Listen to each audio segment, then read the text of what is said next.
Fashion is not just clothes, it's all around you. And Carole Kinoti is on a mission to make sure that Kenyan fashion reaches the globe. This is She Means Business. I am your host, Claire Munde.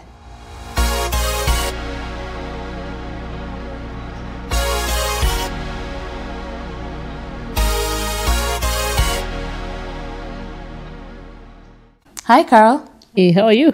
I'm well, thanks. How are you? Good to see you. Good to see you too. Yes. Welcome to She Means Business. Now, when we think about fashion and the world of entrepreneurship, we think of Carole Kinoti because you're an enduring brand. You've been in the industry for a very long time, but we'd like to understand a little bit about your journey. We'd like to know, how did you get into the world of fashion? Was it something you're always passionate about, or did you stumble upon it? Give us that journey into fashion. I actually didn't set out to be a fashion designer. I like to say that I stumbled into fashion. As I was growing up, I was a super creative. Naturally, you can tell your child is creative even today from how much drawing she's doing in the house, how much she likes to cook, how she sets up, And I was that very obvious food creative because I'm the one who, designed the menus at home. I was very strict. I presented food in a certain way. And it was obvious to my family, to my dad, that was what I was going to do. So I went to school to study food. I'm actually a trained chef. Wow. Yes. Then, of course, in the world of cooking, I realized that my specialty was in the baking, in the garnishing, in the pastry department, where from a very early stage, I did not realize it's because I was molding. And I was drawing, and I was, turning it from flour into something beautiful. So fashion, for me, is an engagement that began from basically how our mom treated my sister and I. Because by the time we were getting to fourth form, she was very clear, you need to learn how to wear heels. You need to design your clothes. And we had this designer who would come and sit with us. But I was the one who didn't care because I was a tomboy. I wore my wallets, I wore my ripped jeans, I wore my sneakers, shorts, etc. And my sister drew and designed for us. I still did not see the spark for fashion for me, even that late. Then one moment comes and I'm waiting for my exams and I'm waiting for my results so that I can go and further my cooking career. And in between, those days, and I think it still happens today, when you have a young girl and she's finished school or college and she's in between, you need to put her to do something. So that time it used to be computers. Are you going to do, computers, or are you going to do your CPS? It is something like that. So my dad asked me, what are you going to do for 6 months as you wait to go and further your studies in South Africa? I said, I want to do hairdressing because I like everything that starts with my hands. So I get into a college and I'm passing time. While I'm there, I bump into a friend of mine and she says, oh, my sister has a salon and she cannot afford her rent. Do you think you could? My sister, actually, she didn't have a salon. She actually had a dressmaking shop. And she's looking for somebody who can start a salon to complement the space so that she can get rent. So I go home after college that day, and my dad had a habit of sitting with us and checking, how was your day? Listening to everything we're saying. It's like, I met this lady and she says the sister is looking for someone to set up a salon. She says, why can't you be that person? I'm like, I'm in between. I'm going to school. He says, no, Carole, 6 months is a long time. What do they need? Go check what you require to set up. Just one of each. So I come and say, okay, a dryer, what costs amount X? He said, that's it. Set it up. And the next thing, I had a business. And I'm going to school to do hairdressing. And that was my first engagement with the real fashion business. And within a short time, I was now the one, paying attention, etc. And the next thing, I'm designing clothes. I'm dressing people who are making clothes. And one thing led to another. When we moved away into singular businesses, I set up a salon and a dressmaking shop. And I was still making cakes. I was making wedding cakes. There are people in this town who know me for wedding cakes. Then I went back to school to do fashion. So by the time I was studying fashion as a business, I was already married. I was settled. I knew for sure that I think this is where my calling is. All that search for creativity, trying to mold cakes, or trying to make hair, it meant that I was visionary. It means I can create an idea and actually make it into something. That's how I ended up into fashion. Oh, and you've said something about like your father supported you. You said you are interested in cooking, you are interested in the fashion design and all that. But what do you think about the role of our parents when it comes to our careers? Because that was even a time when people were set on certain careers. So by the time you're going to chef school, what was the role of support in that? Because till this day, there are people who still pursue certain careers because doctor looks good, lawyer looks good, fashion may not yet be where it's at. People don't think of it as it should be. What was the role of your parents in shaping your confidence in knowing, okay, this is what I'm interested in, I'm a creative, and I can pursue that? So that's apparent today. And if I could, by hindsight, imagine what my dad saw. The conflict is in between how do I allow her to take her passion and will the passion pay her bills? That's normally the line in between.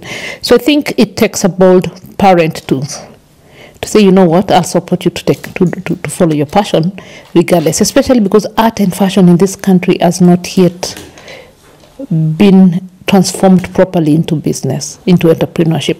And it's better now. It was worse then. You understand? For me, as a parent, it's important to listen to your child and allow her to make mistakes, especially when she's young, and pull out that little idea that she has and tell her, this, you can actually do something about this. I am that parent today that has children who are very creative, but they're also very mathematical, they're very scientific. And did I mean being creative? You don't have those elements in you. But where is the balance? How do you go to the professional school to study those other things, but still use your art to be that one thing that also gives you that extra cash? If you decide you're actually doing it professionally, then actually go to school and make sure you learn how to do business as well, and you'll be fine. So for me, I think the role of a parent is to see the talent, encourage the child to take the talent and the gift professionally, know that at the end of the day, they still need to go to school to study business. If those are done, then she can pair up the gift and the passion. Yeah. And that will turn into success. Yeah, and I want you to talk a little bit more about that business side of things, because sometimes people pursue their passions, but they have not thought about the business side of it. So let's talk about the business side of fashion. What did it take to take the Carole Kinoti brand to a place where it was scalable? Because we have people who say, you know what, I'm passionate about fashion. I like to make clothes. I'm creative and I can do this. But they have not really thought about, okay, if I start this business, am I going to be able to be here for the next 10, 20 years, or it's something that I'll do and then it's not making financial sense? So talk about that business aspect. What should you be thinking about before you think of getting into the fashion industry? You first need to define, are you a creative? Yes. Do you want to do this for business? Yes. Where is your area of strength? Is your area of strength in visualizing or production? Because at the end of the day, you visualize it, then you have to produce it, then you have to sell it. So you must check in the value chain, where is your strength? Then when you know where your strength is, don't try to do everything. Pair yourself up with people who will do the rest. Even if you don't do the business, you know that at the end of the day, this is supposed to be a business, and the product out of that creativity is what will turn into a business that can live and outgrow you. So for me, I think as much as we don't think too far about it, I think as a creative, from the onset, set up your business with the right systems and structures to support it to scale. And that is the team that will support your creative. It's just like music. I think actually the music industry is more developed than here. But when you look at the West and even maybe some of the successful brands like Sauti Sol, etc., you will see the role of them. You'll hear they have a manager. They have signed up with a production company. You understand? Because their role is to sing. But there has to be an engine behind you that now pulls out the product and defines it into a business and supports you so that you can continue creating. So I think fashion, because we easily think we like to wear clothes, then you assume you can do it as a business. So you must have a very clear, intention on exactly why are you doing the fashion. Is it so that you can wear all the clothes? Is it so that you can dress your babies to look nice? Is it so that your friends can say you look nice in the clothes you made? Are you looking for fame? Do you want this to actually be what sustains your life? If you do, then you will draw the plan properly and you'll engage yourself in the right education that guides you to get to that place. So my advice is that designers should not take as long as a journey as I have taken mine. Because today it's possible. We are out here speaking, telling you, take your time, learn the business. Ask yourself, why? Why am I doing this? Why? When I mentor students and I go to fashion schools, I ask them, why are you doing this? Why are you doing fashion? You understand? Yeah. Are you the one designing? Are you the one drawing? Are you the one stitching? Is that scalable, really? Yeah. No. Mm. So it's not so that you can dress yourself up. It's not, the product is not yours, yes. So tell us a little bit about your own journey with the Carole Kinoti brand. To get it to where it was, to become scalable, what are some of the things that you had to do? So you're a creative. So what did you learn within the journey that, okay, maybe I'll need to outsource this and make business sense? Take us through that whole journey. You've been in this for a while. First, tell us how many years the Carole Kinoti brand has been there and the lessons that you have learned to make sure that it's actually a scalable business. I have been in the industry for a while now. I think I could easily say more than 20 years, yeah, since I dived fully into the fashion industry. The fact that I first tried the business and then went to school, I knew exactly where my area of focus should be. So I've never tried to sit on a machine. I actually cannot sit on a machine. I did not put my energy there. I knew that my strength is in the vision and developing the concept and managing the teams to be able to deliver the vision of my client. I knew that was my strength. So the only other thing that I needed to plan into that space was uniqueness and the identity of my brand. You understand? I did not have any fear identifying my market niche and saying no to those that are not in my path. You understand? So it takes a bit longer because you'll say a lot of no's, but within a very short time you get to be identified with your brand. So I started off as a made to measure. I have made the necessary strides a small business do normally make, which is start the smallest way with one single sewing machine, with one tailor. And the height of my made-to-measure business existed in those that know me, they know I was in Lavington for nearly 15 years. And we did what typically how Kenya relates with the fashion business is where you have a wedding or you have a funeral or you have a function and you want a designer to design for you. In the beginning, people brought a magazine and they said, I want you to make this for me. And I remember I could not deal with that because I knew that I have to deal with the fact that you might not be looking like this model right now. How do I tell you that your torso, the distance between your shoulder and your waistline, and there's no way this dress will give you that kind of a finish. And you have to deal with that client when she's not looking like that. So I would look at the photo, then I'll tell you, okay, now can we put this aside? Then let's draw what works for you. And I'll listen to your vision, and I'll translate it into what works for you, and functionality and versatility. And that went on for 15 years. That is where I rooted myself as a fashion designer. I focused on the occasional business because that's our consumer behavior when it comes to wearing clothes in Kenya. You need to be told, you need to hear there's something. There's a reason why you need to wear a dress, then you buy. So that's the business that I did.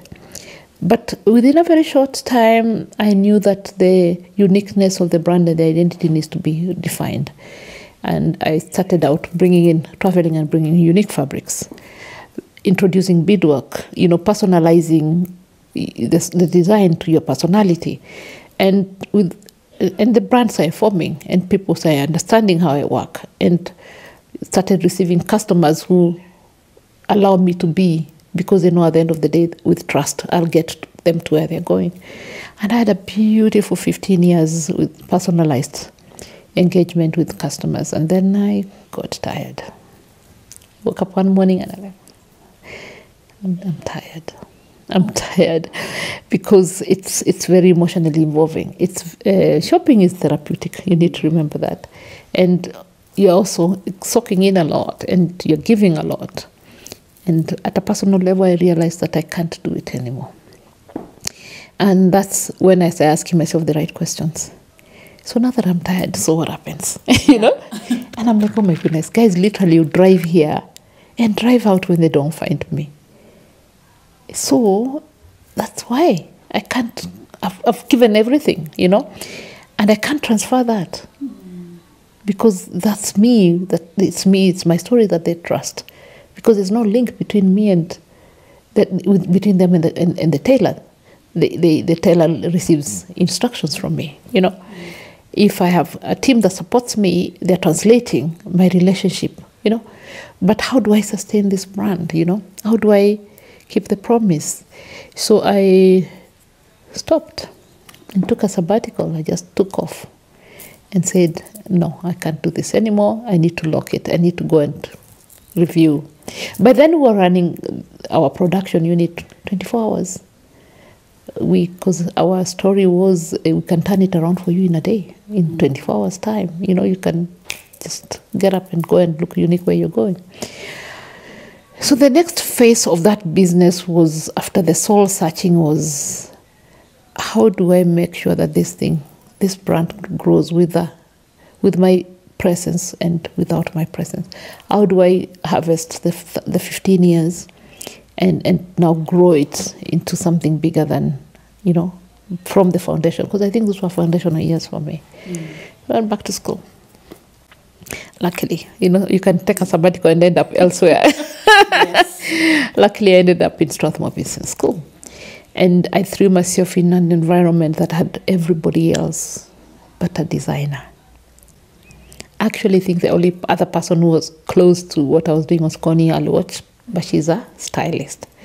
So we were in this room, and we are 38 of us, and we have manufacturers, we have hoteliers, we have lawyers, we have, you know, software developers, we have traders, and everybody else but the designers. And it was an odd space. It was not easy to be in an odd space. But as usual, I took up my foolscap and I started drawing them as they talked. By the time we were doing the first phase, I knew that's it. Fashion does not have to be run uniquely. Fashion is a business like any other. You analyze the business case for it the same way you analyze any other product. That's when I realized that we have to separate ourselves from the emotions of passion-led businesses and let this business meet the market at the point of product.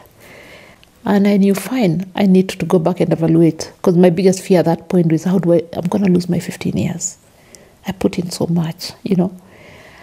But after evaluation, I realized I did not lose. I learned better than anyone else on how to understand my customer, my client. And number two is I have something, trust. I have something that I've taken out of there. There's something there that I can anchor myself onto and go to the next. So by that time, my business was known as La Casa Designers. And I was like, oh my goodness, I've been running the wrong name. What is La Casa Designers? Yeah. Doesn't even speak for Kenya, you know. I don't even speak Italian. What am I doing, you know? So our training was showing us, step out of your business and look at it from the outside. And that analysis showed me, oh my goodness, there are problems inside my own house. So I set out to now rebrand. And that's how the Carole Kinoti brand was born. So we launched the Carole Kinoti brand, and which for me, I would call it a launch, but according to me, it was a survey, because I brought in the people that I thought that influence the industry together. I also put out 10 different collections on one single event, solely run by myself, to see how the audience perceives the brand. And by the time I was done, it was clear that the problems that the industry are facing are the ones that are going to decide where this brand goes. And put together, you know, quality of work, production times, lack of fabrics, behavior of our client, pricing, I settled on the kaftan.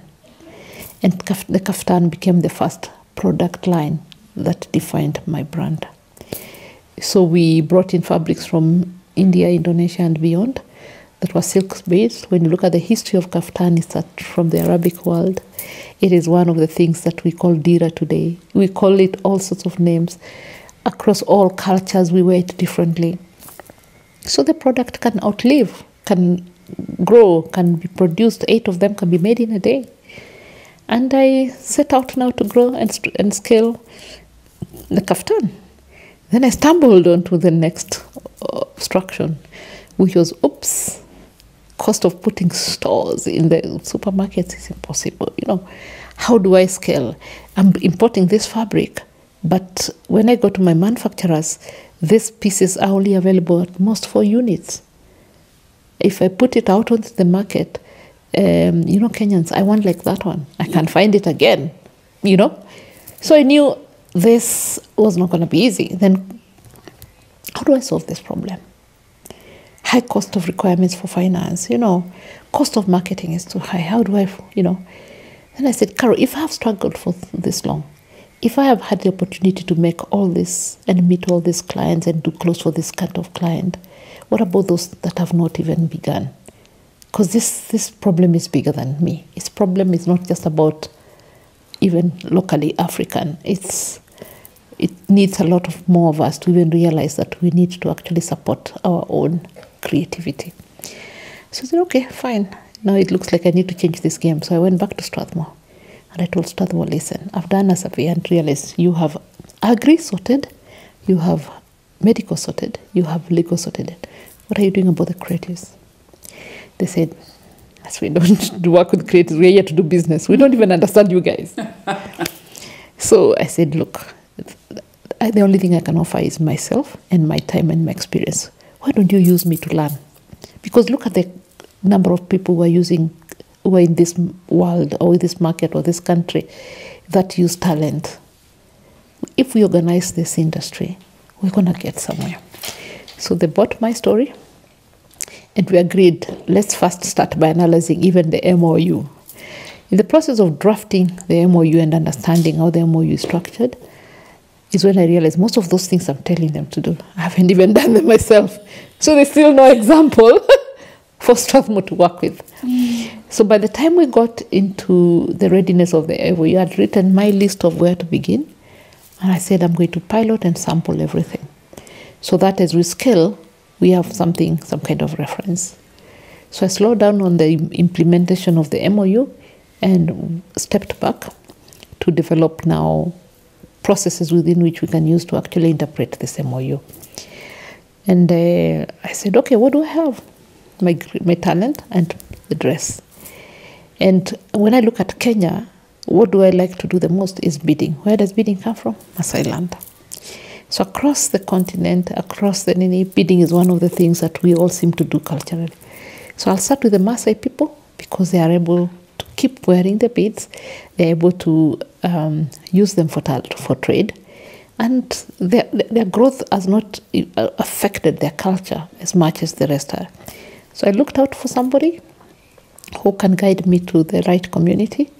I met Nana Wanjao then. Nana Wanjao was starting the Commonwealth Business Network. And she directed me to Kajiado County, where we found this community in a church. And I remember wondering, do they think I've come to solve their problems? They should know how much problems I have in my bucket. So when we sat down, I said, okay, my name is so-and-so. What I'm going to ask you as you introduce yourself, you tell me what are the challenges you're facing. And this was about 30 women. By the time we got to the end, I realized the same problems they have are the same problems I have. The only difference is I live in Nairobi and they live here. They understand their trade. They are good in what they do, the same way I have. So what I have is a voice to take it to the next level. But I might not be able to solve the problems that they have. So I told them, I'm not here to solve your problems, but what I can do is meet you halfway. I'll come with what I have. You come with what you have. We produce something together. We speak in one voice. So I took a step back, developed the first collection that was going to go to the rural areas.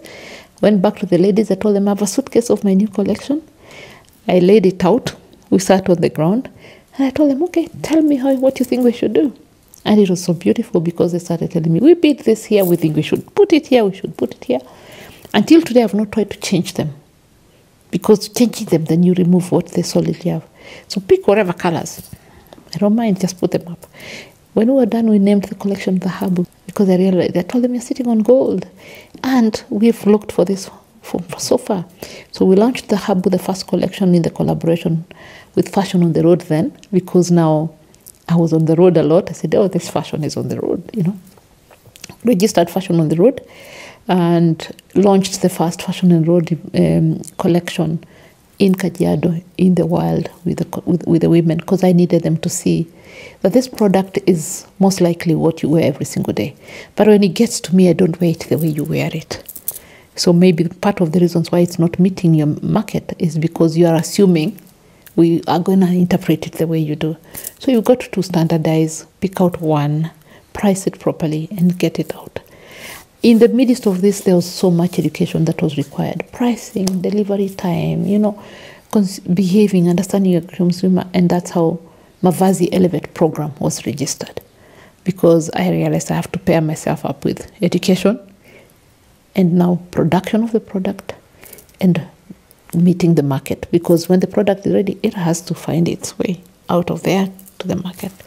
So, of course, now you can tell why Fashion on the Road Limited. You can tell why Mavazi Elevate program. And we put out the product out, and the product needed to meet the market the way fashion does, through fashion shows. It just jumped into fashion shows, events, etc. So Fashion on the Road has its arm that is now known as Drive for Impact, which has conversations where we have conversations that are related to matters and livelihoods that we find in the communities, especially women. And then we have the Drive for Impact Fashion on the Road Golf Tournament, where we bring and call for, enough people to join the caravan and help us tackle these issues that we're finding and allow people to actually know that we need to engage with Buy Kenya, Build Kenya. And why when you wear Made in Kenya, what impact does it have? So that's what the golf tournament is about. And now we're introducing the rally. And the rally goes to the community because the golf brings the community out into the cities, etc. So Mavazi Elevate program has also grown because we developed now a real program with Strathmore Business School. Strathmore Business School actually officially now hosts a faculty for fashion creatives because of that engagement, and I'm the director for that particular department. So the journey has been long and tough. We are not only in Kajiado now. Through the different partnerships and being able to engage with the last mile, we are now in 12 counties. Wow. In different capacities, yeah. Wow, yeah, it has been a long journey indeed. And when you talk about pricing, you've had to go to Kajiado, you've had to test, this works, this doesn't work. So what would you say to those fashion entrepreneurs who are coming up, and you talked about that program, it's not cheap.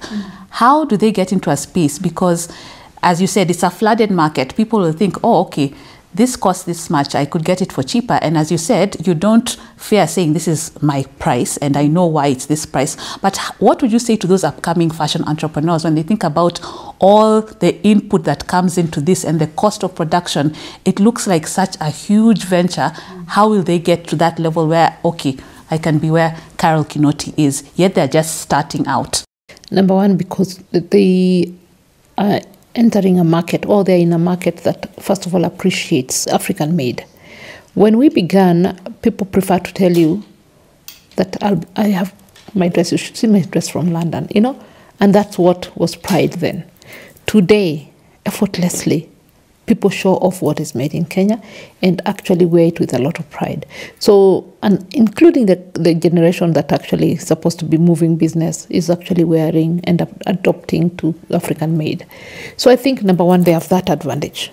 The other advantage they have is the use of digital media to be able to market their products. So I think they're already starting at a very advantageous point of view. For me, what I would advise is that they structure themselves for success from the beginning. They start from the back end, which is, instead of hiring a tailor, hire a team of sewing machine operators. You understand? Take the EPZ model. You do not have to do it alone. get 3 or 4 of you, start together, share production unit. Because you went to school with someone, you know another 2, 3 designers, collaborate. You'll get there faster. That's what I would advise today. Or walk into a space where there are other designers and automatically find a point of collaboration. And the environment for the upcoming designers is different. Naturally, because of the way things have turned out. Number one, Kenyans, and I will narrow down to Kenyans, are appreciative of what their work is. They are appreciative of even the costs that are coming with it. When we started off the business, people would proudly come and tell you what you're doing is what they'll use to sleep in. After all, they can go to the UK, and proudly go to show off what has come from out there. And a lot of them did not even appreciate you charging a certain amount of money because they don't understand it's here. Why should you? It's not one of those that I find really important. And if I do, maybe I only need it once because the specifications of my deed are such that I cannot find it elsewhere. That's the only reason I'm coming to you, So the environment has changed for them. So that's one of the things they need to take advantage of. The other one is the use of digital media, which actually got better during COVID.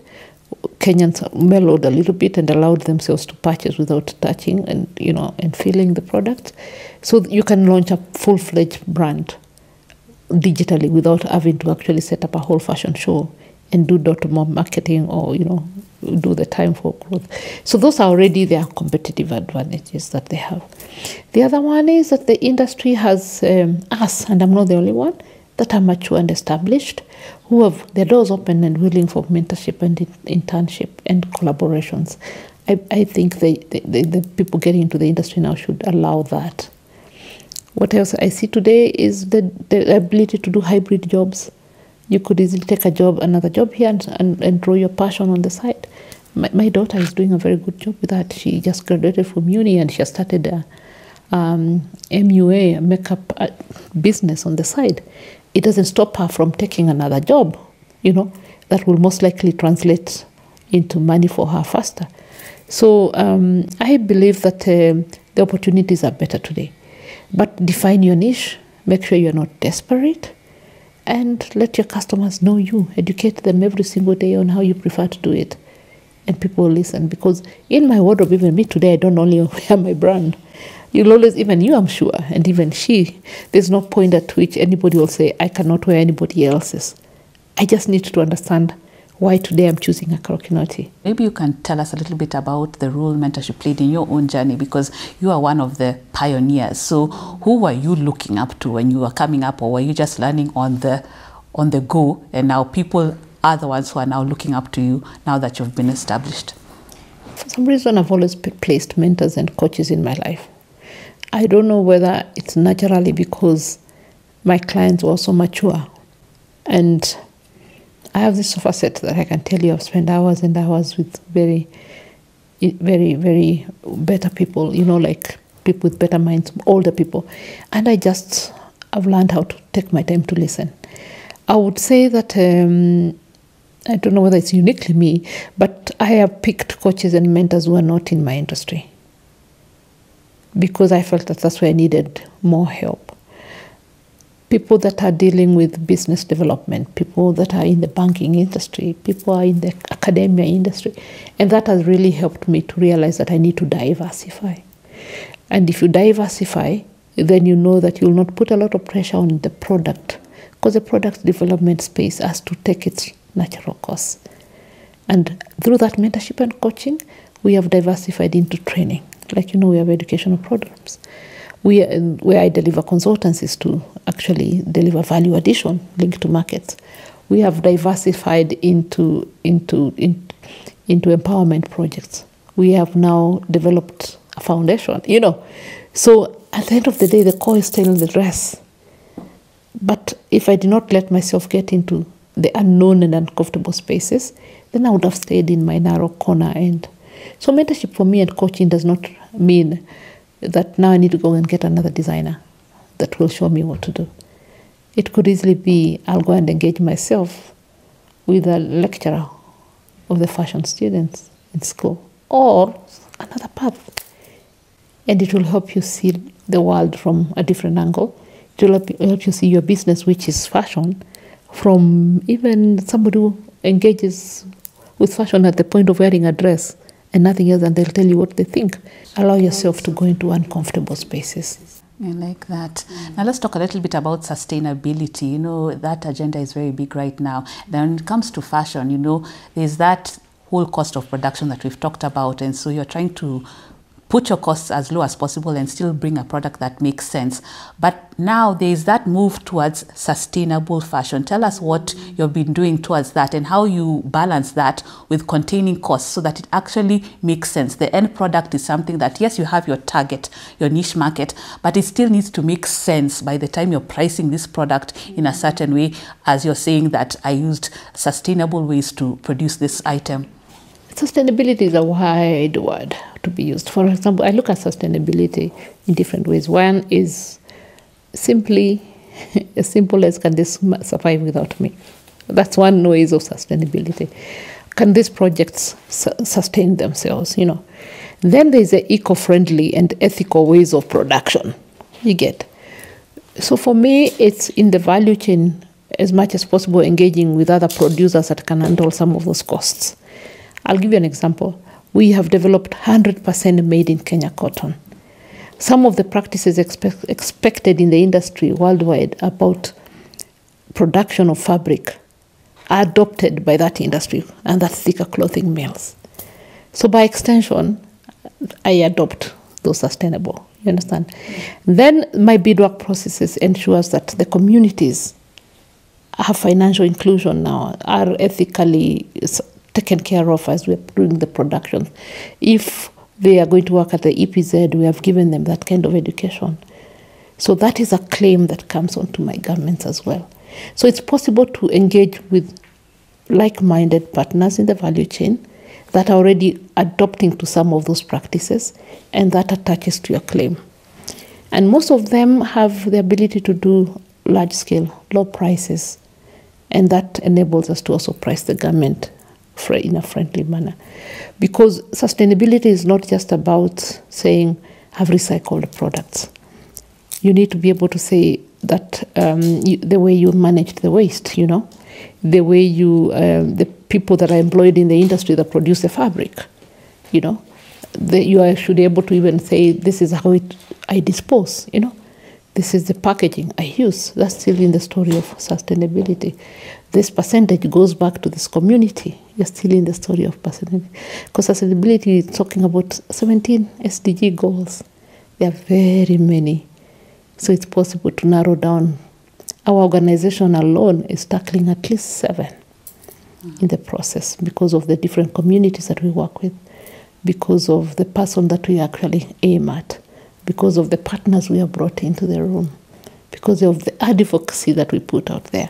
So there are many other ways of ending up in sustainability. When you speak to most of the designers about sustainability, they believe you should go and get used clothes and recycle them, and then now it's a reused. There are so many elements of sustainability that you can ride on, just depending on how broad you want to take your life in terms of that. But if I'm to be very more directly now in telling you on exactly what I do about sustainability, is in the process of trying to make sure that our product is sold and is used more. We have developed capsules. Our clothes are sold, our products are sold in capsules. The Kambu capsule is a solution that says, look, you have 7 days in a week. We are asking you to wear locally made in Kenya. If you buy one dress, there's no impact in your wardrobe. But if you buy a cluster of 6, we will make sure that those dresses can be worn differently, paired up with your pre-existing clothes. You don't have to have 3 wardrobes of clothes in your house. This is a solution that will take you to work, will take you from work to an occasion that you will travel with. It doesn't crease much, etc. So shop wisely. And we started collecting clothes and campaigns that are saying, if you have more than you need, donate them back to us. And we will help you dispose them the right way. Instead of putting it in the dustbin, instead of let's prolong the use of what you already have. And that mission alone, we have collected enough and a number of clothes. Could easily say more than 5 tons now. in partnership with different golf clubs, in partnership with different organizations, and prolong their life by donating to another community. Our community is the Kenya Prison Services, whereby a lot of the people in Munde got caught and they don't have something to wear. Remember, some of them are arrested without a warning. Some of them have been in prisons for very long. Their homes are broken apart, so we create starter packs for them. And eventually we'll get into a recycling and repurposing process. Now, let's talk a little bit about where we are as Kenya and the fashion industry. You talked about the Buy Kenya, Build Kenya and all that. But where are we when it comes to fashion and really appreciating that, my closet should have not just one outfit for once a month or once in an occasion? Where are we as Kenyans in understanding, yes, we should have that Kenyan wear, we should have African Buy Kenya, Build Kenya. Yeah. Well, you said fashion. Yeah. For me, I would say creative. Okay? Because everything starts from a creative process. The car that's in the parking, someone visualized it and created it. And then a prototype was developed. Then it was tested. Then it became a product. Then it was scaled. So creativity is very influential in supporting the initiative of Buy Kenya, Build Kenya. And I'm a living testimony because about 1.5 years ago, I was sent to several counties by Strathmore Business School to deliver conversations around value addition, just creating differently so that we can have more products that are made in Kenya. Fashion is not clothes. Fashion and lifestyle are one. Fashion is what I'm wearing, what I'm sitting on. It's a cup that I'm using. It's a lipstick that I'm wearing. You understand? It's the images that I'm taking on photography. That whole ecosystem is fashion. You understand? Mm. So when I'm talking about fashion, I'm talking about the shea butter that has turned into shea oil face products. I'm talking about the beads that have come out of a weaving and a beading process. I'm talking about the value addition process of skin and hides into leather. I'm talking about sisal growing and impacting someone's life from farming, but turning into a basket. You understand? So when we say Buy Kenya, Build Kenya, I'm not saying you have to wear this dress, but it is an advantage to wear this dress. I'm saying if you wear this dress and it's made out of 100% Kenyan cotton, it will not only be healthy on you because your skin can breathe, and this polyester on your skin has the same effect as fast food has, but the woman in Busia that's growing cotton, if they were growing an acre, now they'll grow 2 acres. That's the impact of fashion in the Buy Kenya, Build Kenya initiative. Now we're going to shift gears a little bit, but I'd like you to speak a little bit about your foundation and what motivated you to found it. And we spoke a little bit about it, but just give us a little bit more background of what your foundation does. You know the narrative that says educate a woman, you educate a nation. So I just looked at the behavior of the communities I'm working with and the relationships I'm forming with the women as I work with them and the youth in the communities. And one of the reasons I'll tell you why I chose women. I chose women because when you sit with a woman, she'll first want to know how your child is. You've just engaged with my daughter here for a while. Yeah. Because that's how women are. You know, she did my makeup today. Yeah. And she's putting out her business now as a makeup artist out there. I know, you know. So how you relate when you work with a woman is different from how you relate with a man. As you speak to a woman, as you be with a woman, the first thing they'll ask you is, can you get a job for my son? You understand? My son needs ABCD. My daughter does not have this. Can you give her internship? Can you understand?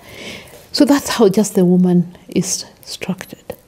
So the formation of the foundation was influenced by, number one, resource mobilizing, or putting together, mentors who are willing to hold someone else so that I can get help. In order to uplift the skills especially, because these products, for them to be able to be successful, someone's quality of work has to be improved so that we can standardize and meet exports standards. If we sell more, the more money goes back to the community. So the role of the foundation is to mobilize resources. The role of the foundation is to measure and make sure that what we are doing on the ground is measurable. It's got metrics. It's, so it's almost like an overseeing body for quality and promises for the brand. It has a very strong board and a mandate to at least uplift 1,000 women and youth into MSMEs in the year 2025. We call for support. We call for sponsorships. We call for people to join the caravan. And our caravans are different because it could be a caravan for bidding. It might be a caravan that wants to discuss health conversations. It might be a caravan where people want to advocate for a certain cause. So our latest product, which is an empowerment kit, we call it Fashion on the Road Empowerment Kit, FOTR Empowerment Kit, which is a box that the artists share to put their products and it meets the market. Inside that box, we've inserted a coupon for free HPV test. And if I buy my luxurious table runner, I can nominate the person who will benefit from the HPV test. So I can choose to say, I will have myself tested, or I'll have my mother tested, or I'll have the woman who made this tested. Awesome. Yeah.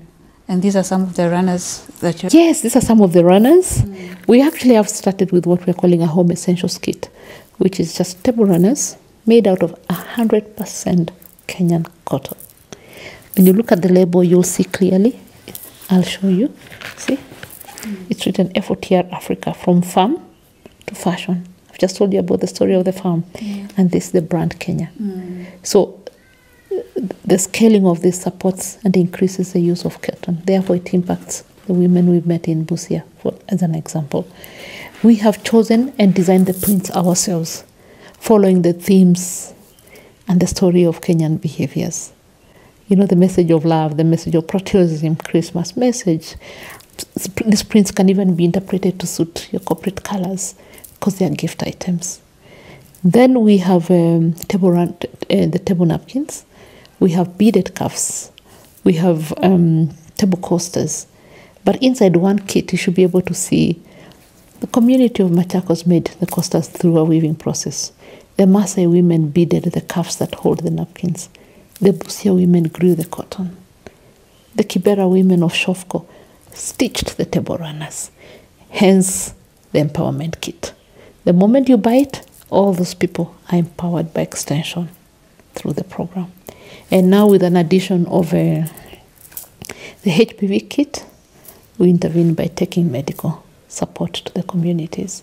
Awesome. Yeah. Awesome. So that is what kind of impact our organizations are hoping.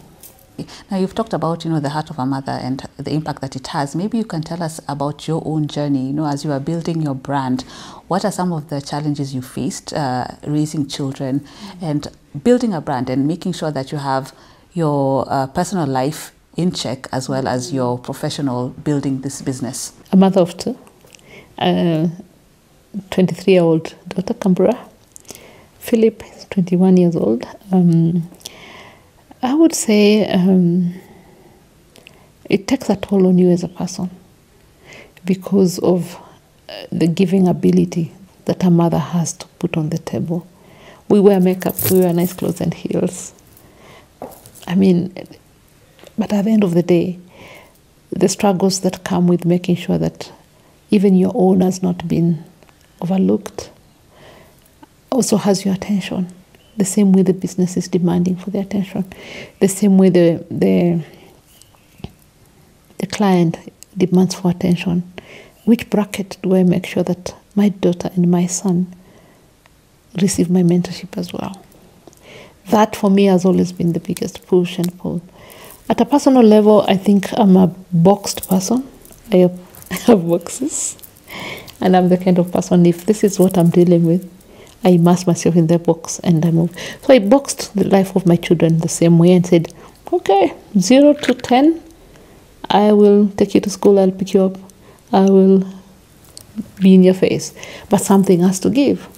So at that point, I did not grow my brand the way I'm growing it now because I needed to take care of the little ones, because I stopped at 3 and I went to pick them up from school.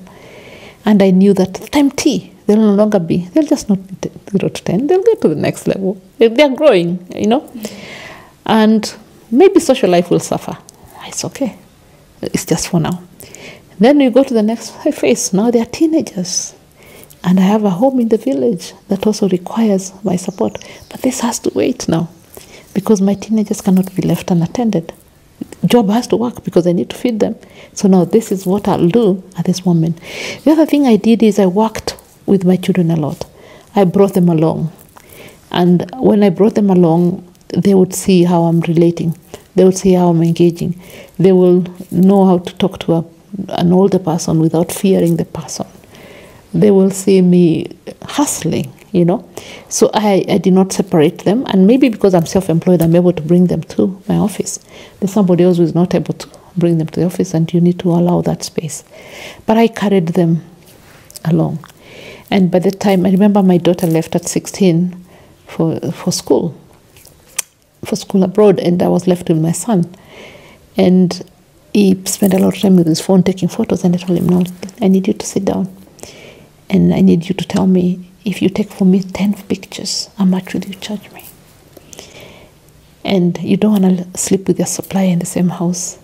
When you're paid, he comes to the door. Oh, and that boy charged me. Yeah. And now it became more interesting to hang out with Mom because he was at work.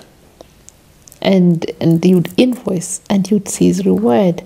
And today, he actually supports his apartment in America with his photography. Awesome. And he has his camera the whole time because he says, Mom, this is how I pay my bills.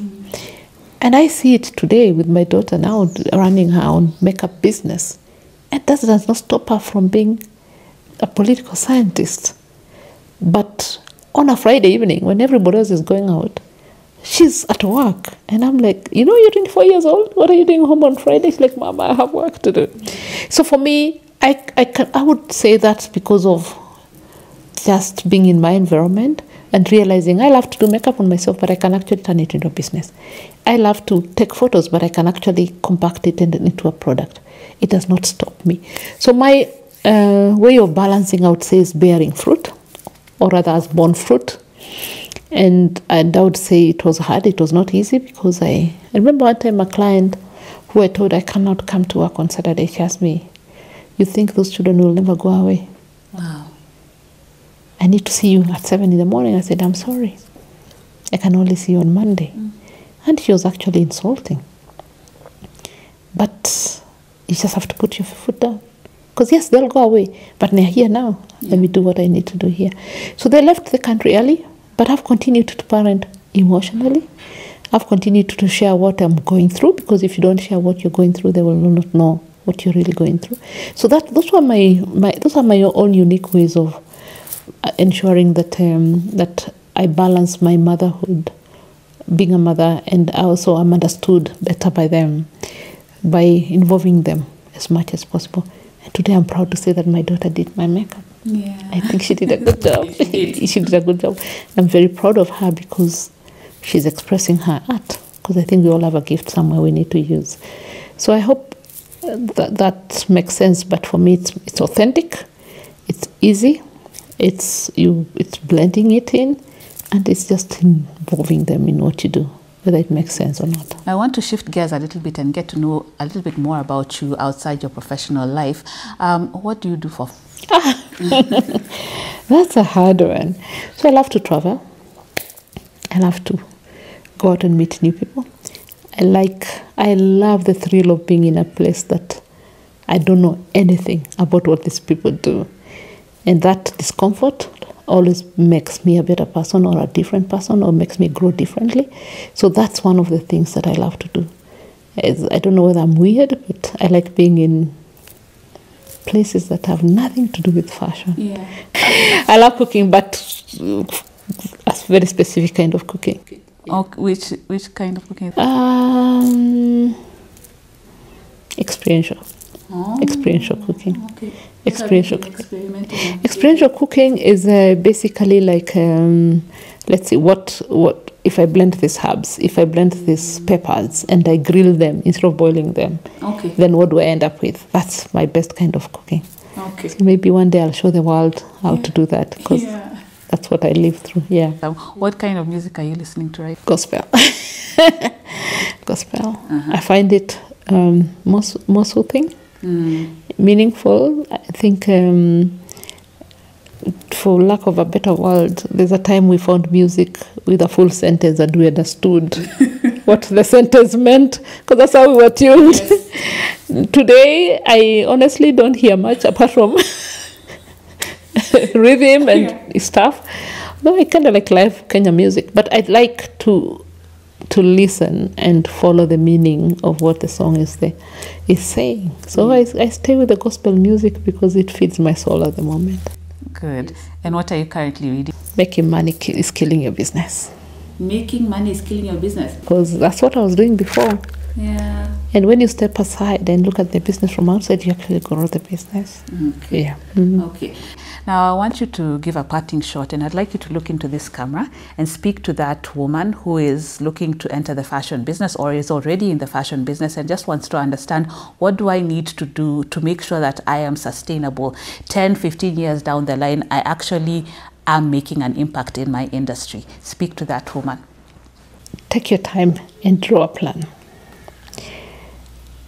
Take your time, an hour or two, and look at who you are as a person and what you like to do. And know, as you grow that person, automatically who you become is what your brand and your business becomes. If you decide your value systems are pegged on keeping time, delivering your promise, excellence at a personal level, automatically it will translate to your work.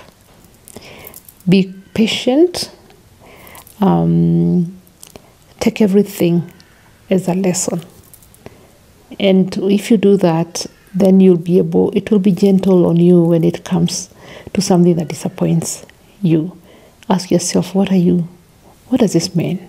You understand? Does it mean that I made a mistake? And if I did, what am I not going to do? 1, 2, 3. Take 21 days and teach yourself the new discipline and be patient with yourself. Today, at my age, is just give yourself grace. Be patient with yourself. Be gentle with yourself. Allow yourself to know that you love you, because there's no other you. And then the final one is that even at 50, you've not even done half your life. You've just begun. So don't be impatient. There's a lot of time to keep molding yourself. Thank you very much. Thank you so much. You've heard it from Carole Kinoti, fashion entrepreneur. Be kind to yourself, give yourself grace, and take time to really understand who you are so that you can know how to project your brand better. This has been She Means Business. I have been your host, Claire Munde. Until next time, have a good one.